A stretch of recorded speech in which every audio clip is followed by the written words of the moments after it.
morning to all. Thank you very much. Dear Secretary, estimated Minister and Ambassador, ladies and gentlemen.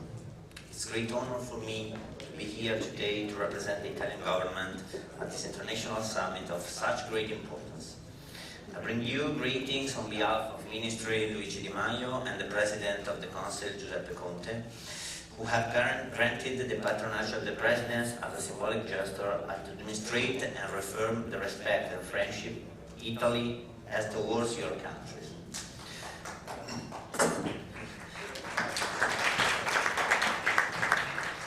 A respect and a friendship that are gratefully reciprocated as you have chosen Rome, our capital, as the venue of this summit. We are happy and honored.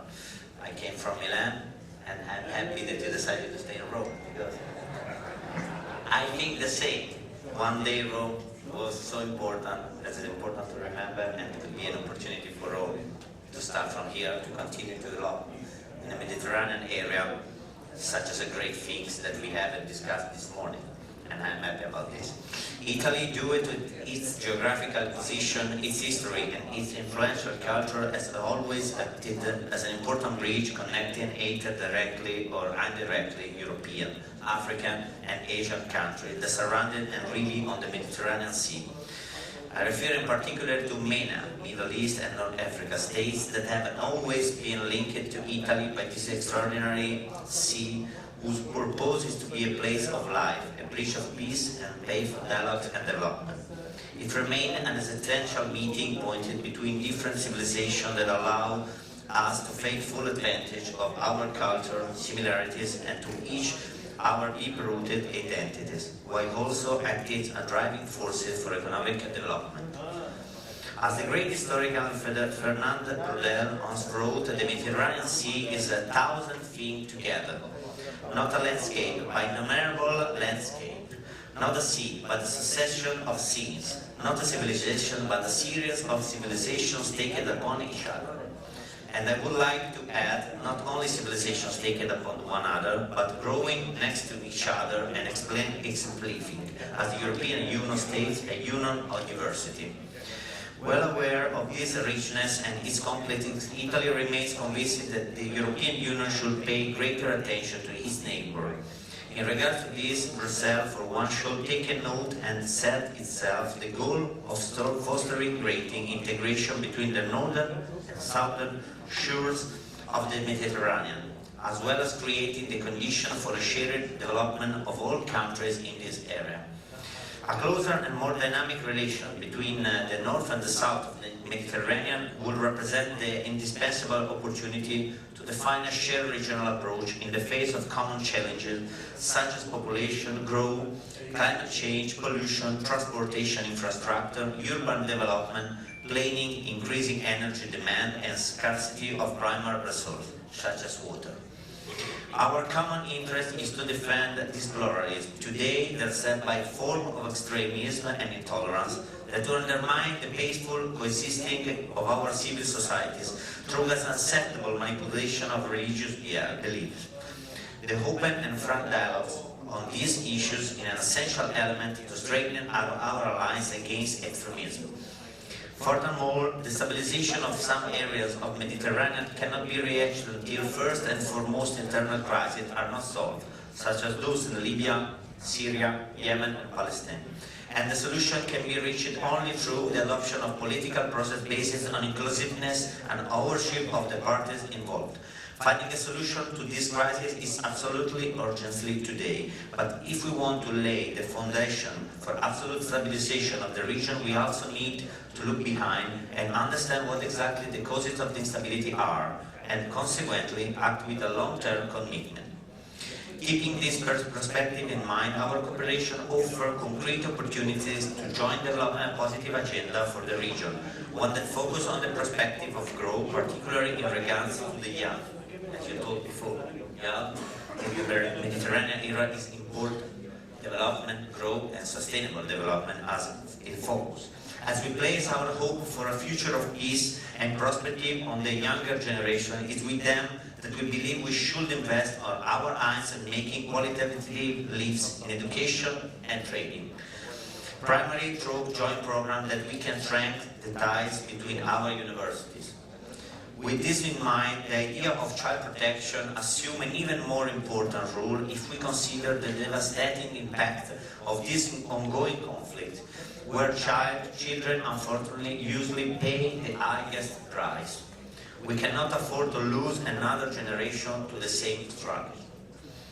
To reiterate, human capital remains the key factor for building a future of peace and prosperity, and thus the same important must also have be given to the role of women in society, a vital part of every nation, and to the advancement of a constructive dialogue of human rights and the respect of fundamental freedom, an expectable step toward true stabilization. Investing in human capital also means creating the premise for an effective response to both the global and regional challenges proposed by migration, a challenge that Italy believes must be confronted with a cooperative and integrated approach based on the principle of solidarity and shared responsibility, as well as increasing effort to understand and resolve the root causes of migration, while at the same time guarantee humanitarian assistance to all migrants, such as preventing the loss of life and fighting against human trafficking. Italy is strongly committed to cooperating with migrant countries of origin and those of transit of migration movements. On a multilateral level, we are the second contributor for European funds for Africa. While through our national funding for Africa, we are happy to improve the management of the migration phenomenon in transit countries as well. Thanks to the positive cooperation between many countries, we are working together on institutional initiatives that support border management, the protection of migrants and refugees, and aid with economic assistance to host communities. Today, the interchange between Italy and EMENA area is worth over 80 billion euro. With an estimated increase in the coming year in many different areas and many different sides. These markets have a great potential to significantly expand, and our hope is for this growth to work in synergy with Italian companies to invest there too, because it's important to create value in their area too. The value of export of this area for us is now over 41 billion euro, which covered around 10% of Italy's total export, higher than, for example, the percentage that we have in the United States. Among these countries are the United Arab Emirates with 9 billion euro investment, in Egypt with 8 billion. The different characteristics of MENA countries are reflected in their trade exchange with Italy, particularly our export, because different areas require different items. And on agreement level, Italian export to the Middle East and North Africa in 2018 fell by less than 4%, more than 4%, 5%. Critical issues of both politics and macroeconomic nature that emerged became more acute in the markets in question, such as commodities prices, certainly affected the trend of Italian export, as well as difficulty by some countries of the region in implementation program of economic diversification. We want to explain to you some data, some information, so you can, like if you are a bank, and we can discuss about the banking system and the solution, because you are the best person that we have for discuss about this. But we like to inform you what Italy are development by economic side that would be an opportunity for us to develop our business in any case, because don't forget it that every nation has this target to do. Saudi Arabia, for example, and United Arab Emirates, two of the region lending of export imported over 10 million Italian products in 2015, while in 2018 export to these two countries did not even reach more than 8 billion. Export to Egypt decreased as well of 7%, although with the country of GDP grow at the rate of over 5% in the last year. This could most likely be attributed to high inflation, more 40%, which as a result impacted the purchasing power and consequently our export performance. Among the few exceptions in the region are Qatar, more than 15%. However, our exports are still about 1/3 lower than the 2007 peak. Morocco, more than +7%, which enjoy a stable economic and political situation. Our exports have almost doubled since 2015. Tunisia, +8.7%, the second largest market for Italian product in the region, faces an increased export in various sectors, from products needed for oil refining to those essential to instrumental mechanisms. For us, it's important to explain to you our target and our data, so you can analyze it and maybe you can give us some better information or something like that. From a sectoral point of view, machinery countries continue to drive our trade and account for around 25% of our total export to the region, followed by product used for oil refining and electrical equipment. In the following year, we predict a rather diverse representation of our export in the area, both in the sector of intermediate goods and customer goods, especially among North Africa's countries. In Qatar, we hope that involvement in global events such as the World Cup will be a driving force for give us the opportunity for Made in Italy development and invest there again.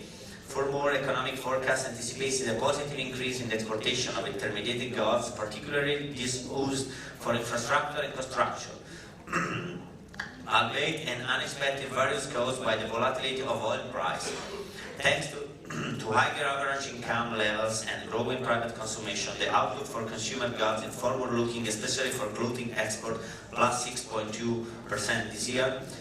It's important. However, the growing tension between the Gulf countries and Iran and the strong impact of US trade sanctions on the Islamic Republic economy cannot be ignored. One only needs to look at the first trade quarter of 2019, where bilateral trade with Iran has decreased by 83% compared to the year before.